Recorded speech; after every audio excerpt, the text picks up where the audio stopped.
ছোট ছোট বাচ্চারা চিৎকার করতে থাকে আমাদের হাঁস মার্কা, আমাদের হাঁস মার্কা।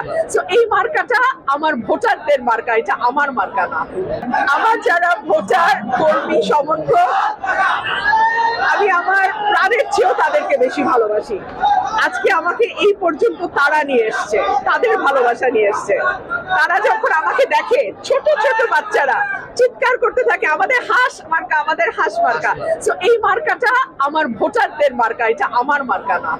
আমার হাঁসগুলো যখন চুরি হয়, আমি কিন্তু চোরকে ছাড়ি নাই, আমি মামলা করছি, জেলেও ভরছি। আমার এই হাঁস যদি কেউ চুরি করার চিন্তাও করে, আমি যথাযথ ব্যবস্থা নেব। আমি আপনাদের প্রার্থী, আমি কোনো দলের প্রার্থী না। আমি ব্রাহ্মণবাড়িয়া 2 এর সাধারণ মানুষের প্রার্থী। আপনারা যদি আমাকে নির্বাচিত করেন, আপনারা যা বলবেন, যেভাবে চাইবেন, আমি ব্রাহ্মণবাড়িয়া 2 এর উন্নয়ন সেইভাবেই করব।